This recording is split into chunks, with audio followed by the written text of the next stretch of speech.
You sent a text. You thought about it. You edited it 5 times. You try to sound casual, warm, confident, all at once.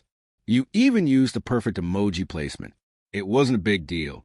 Or at least, it wasn't supposed to be a simple, hey, what's up? Or maybe it was a heartfelt message, something honest, something brave. And then nothing. No reply. No response. Just that little void where reply should be. You wait. You check your phone. You put it down. You check it again. Still nothing. Now you're anxious, frustrated, maybe even spiraling into self-doubt. Did I say something wrong? Did I overdo it? Am I being ghosted? Are they okay? Are they mad at me? Before you delete your message or swear off communication entirely, stop. Take a breath. Because the reasons people don't text back are rarely as personal as they feel. In this video, we're going to break down the real psychological reasons why people don't respond, backed by science. And we'll talk about what you can actually do about it without losing your mind, your dignity, or your self-worth. Let's go.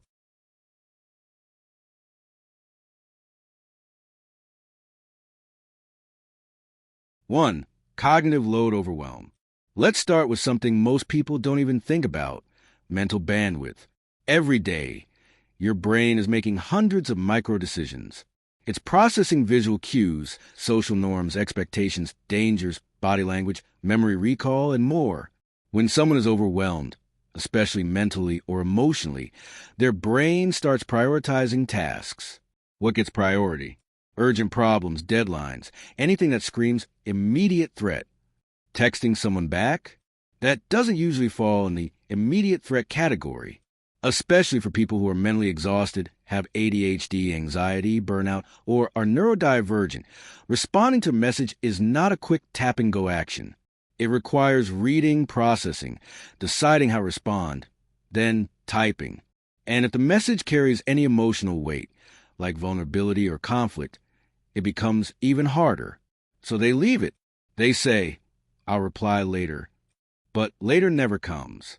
Not because they don't care, but because their brain couldn't prioritize it. 2. The Zeigarnik Effect, unfinished business.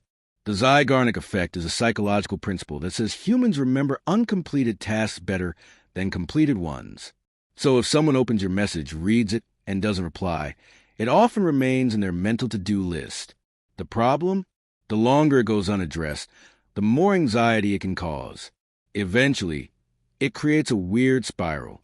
The person feels guilty for not replying, which makes replying feel even more awkward, which makes them delay it more. The message becomes a ghost they avoid. 3. Avoidant attachment style. Let's get into some attachment theory. People with avoidant attachment styles tend to pull away from intimacy and closeness. They value independence and often feel emotionally flooded when faced with vulnerability or emotional expectation. So if you send a message that seemed emotionally charged or even slightly demanding, it could trigger their instinct to retreat. They might not even consciously realize they're doing it. Their system just goes into protective shutdown. Silence becomes their way of maintaining control or emotional space. 4. Social burnout and text fatigue. Ever heard of decision fatigue? Now meet its cousin, text fatigue. We live in a hyper-connected world. Every day, most people are juggling group chats, Instagram DMs, Slack notifications, work emails, dating app convos, family WhatsApps, and memes from 17 different platforms. It's exhausting. So sometimes people just hit a wall. They don't want to reply to anyone, even people they like, even people they're dating, even their own mom. 5. Emotional avoidance. Here's where it gets even deeper. If your message required an emotional response, like addressing conflict, expressing hurt, or showing affection, some people simply aren't equipped to handle that, especially if they grew up in households where communication was unsafe or where emotions were dismissed or mocked. Their adult brain doesn't know how to process emotional intimacy in real time, so they shut down, go silent, disappear. 6. Passive ghosting. Some people don't know how to say, I'm not interested. So instead of communicating like adults, they slowly ghost. First, it takes them a day to reply, then 2, then never. It's not kind. It's not mature. But it's common. Passive ghosters often convince themselves they're just busy or not sure how they feel. The truth? They're emotionally unavailable or conflict avoidant.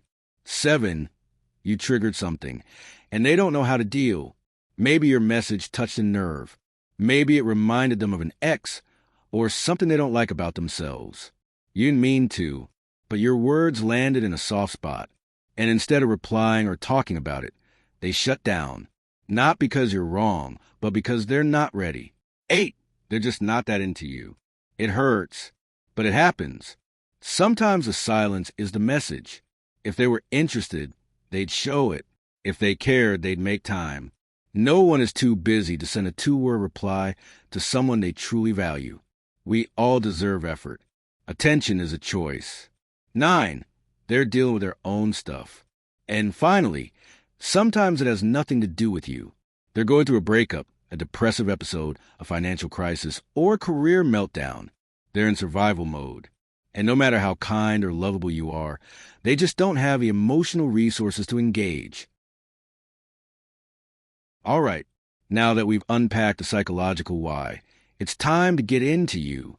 Because as much as we want to understand others, we have zero control over when or if they decide to show up. But what we do have is ourselves, our boundaries, our mindset, our next move.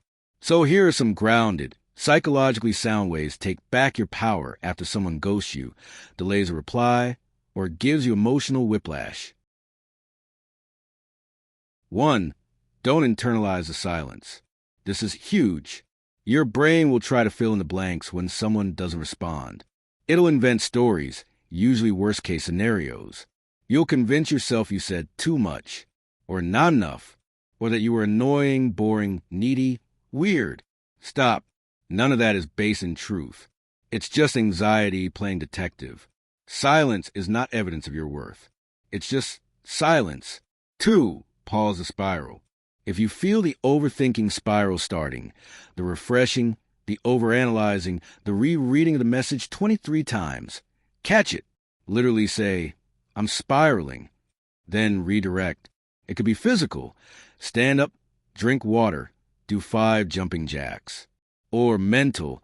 Journal for 10 minutes. Call a friend. Listen to a grounding meditation. But do something that pulls you out of the obsessive check loop. 3, mirror their energy. This one is tough if you're someone who loves hard and gives freely. But it's important. If someone takes 2 days to reply, you don't need to respond in 2 minutes. If they give you 1-word answers, you don't need to send essays. It's not about playing games. It's about self-respect. You deserve reciprocity, not crumbs. 4, protect your narrative. Be careful what story you start telling yourself. They're probably busy is a very different inner narrative than I'm not lovable enough. Stick to the story that supports your piece. If you have no evidence, don't write a novel based on assumptions. 5, reclaim your attention. Energy follows attention. So if all your energy is going toward waiting for a text, guess what gets drained? Your mood, your creativity, your confidence. Shift your focus. Make plans. Move your body. Start a project. Go outside. Create distance between you and your phone. That energy you're giving away, it belongs to you. 6, create an internal boundary. You might not block them. You might not even unfollow. But you can draw an emotional line. Say to yourself, I'm not going to keep checking for something they're not giving. It's not about punishment. It's about peace. Your energy deserves a filter. 7, remember your anchor relationships. One person's silence can make you forget all the people who do show up, who do text back, who check on you, laugh with you, cheer for you. Go to them. Ground yourself in those connections. They remind you that silence isn't universal.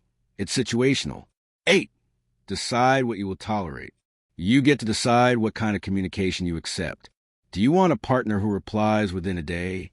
A friend who communicates if they need space? Cool. Own that. Set that standard.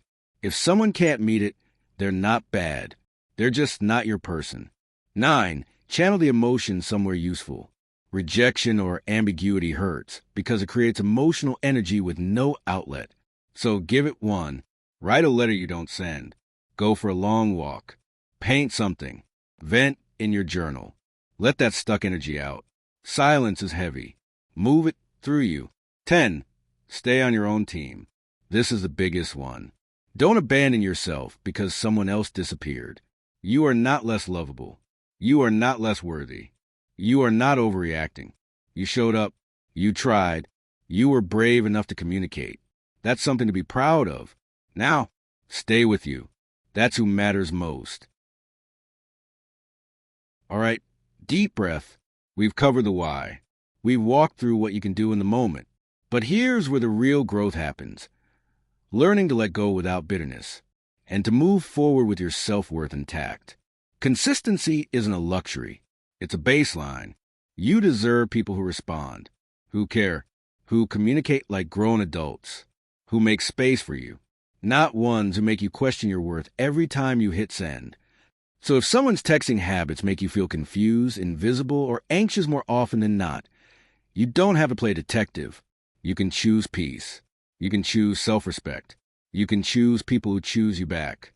If this video helped you feel seen, supported, or a little less alone in this weird digital world, don't forget to subscribe to Positive Vista for more psychology-backed, human-centered content every week. You matter. Your voice matters. And we'll help you keep showing up for yourself, one insight at a time. Thanks for watching.